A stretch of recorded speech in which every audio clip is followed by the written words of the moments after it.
Hello everyone, and welcome to the very first weekly achievement challenge. The overarching goal of this channel is to accomplish every single achievement that is still possible in Final Fantasy XIV. While that means I can't do every single one of them due to time constraints or other things that I've unfortunately have missed, there's so much I want to do in this game. And to make things a little bit more manageable, we're breaking them down into weekly challenges. Now, the best way to go about this is by setting SMART goals. You might be familiar with this strategy, but for those who aren't, let's break it down real quick. It's an anagram. That S stands for specific, where we outline specific goals. Measurable, because we need a way to be able to track our progress against those goals. Attainable, relevant, and time-based. Now, I glossed over a couple of those, but bear with me, we'll dive into those shortly. So let's dive into this week's achievement challenges. The first one, you might be a little bit familiar with. It's for those to help inspire people to help you jump into battle as a tank. There are a handful of achievements for it, but there's one that I feel like is attainable this week, and that is Somebody's Gotta Do It, Paladin. That's where you complete 200 high-level duties as a Paladin, because it's not always dungeons.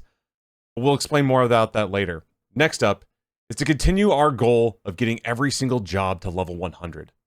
This week's targets, Dark Knight and Sage.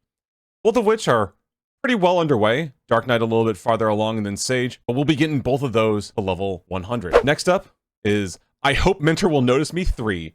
That is completing 200 Mentor roulettes, and we get a nice little hat as a reward. Last but not least, we have a couple of relics, both of which are from Heavensward. While I already have some underway, for example, I have just gotten the base level of the Warrior Relic, Dark Knight, as well as White Mage, are underway, but let's dive into specifics a little bit later. In the meantime, let's circle back to what makes SMART goals. We talked about measurable, and luckily for us, Final Fantasy gives us a way to be able to track each achievement in a very detailed way. Well, for most of them. For example, I know exactly how many high-level duties I've completed as Paladin, and I know how many more I have to go. Though, there are some unspecific ones, such as kill 4 A-level hunts in the Black Shroud, which currently sits at 3 out of 4. I have absolutely no idea what that last hunt target is. It could be any one of these 4. The other big thing is attainable. We glossed over that one before as well. The achievements need to be doable in the week. So you're not going to see a achievement targeting complete 5,000 levy quests in a week. There's no way for me to get that many resources. It just can't be done. And relevant? Well, I'm trying to complete every single achievement, so all these goals are pretty dang relevant. And time-based. We got 1 week. Starting from this previous Sunday, if you caught me live on Twitch, you were there for the start of it, to next Sunday. We have 1 full week to complete 5 out of the 6 achievements I listed off before. To make this interesting, we need to add an extra S to these SMART goals. And that stands for stakes. So, if I fail to achieve 5 out of these 6 achievement goals by next Sunday, one lucky YouTube subscriber will be receiving a prize of their choice. First up, I have 2 mount tokens, which you get for turning in orange scripts 1,000 at a time for 1. At the time of filming, they're still going for 250,000 gil. And when you redeem 100 of these, you can get one of these 2 mounts. Now, if you already have those mounts, well, we've got some extra prizes that you can select from as well. You can choose my glam for next week's challenges, and I will use it throughout the video as well as for any sort of extra editing purposes. You can change my adventure plate, as long as it's safe for work. I see you, Crystal players. Or you can even customize my house and yard. You can make it obnoxious, but nothing that's going to flag a GM, please. Or, if you want to kind of help set the bar a little bit higher, you can help choose what next week's achievements are. Though I will be taking a look at those in the comments if you have any suggestions. I'm more than happy to hear it. So, with the stage set and our goals identified, where do we begin? Well, my first thought is, where do we have the most overlap? For example, lots of the relics, you can farm multiple expansions relics at the same time. For example, when I was working with friends on farming some of the Heavensward relics, we were also getting credit for the Shadowbringers relics. So there might be some overlap there. It's really about how can we be the most efficient, because some of these achievements can sneak up on you and be a little bit more difficult in terms of resource gathering than they appear to be on the surface. So after a little bit of thought, my first idea came to me as, well, somebody's got to do it Paladin, and the Mentor Roulettes, there might be some overlap.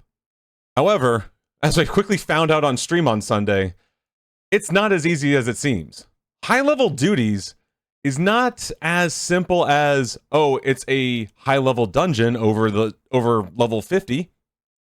But thanks to, a quick Google, we were able to find patch notes that properly outlines everything involved. You can see that over here.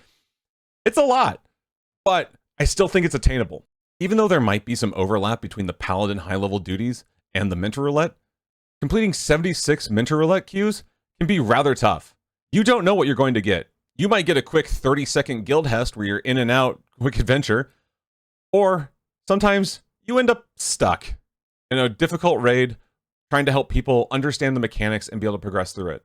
I know, you could always leave a difficult raid, but that's not how I like to handle Mentor Roulette. I do really enjoy helping new players learn the game and help them improve.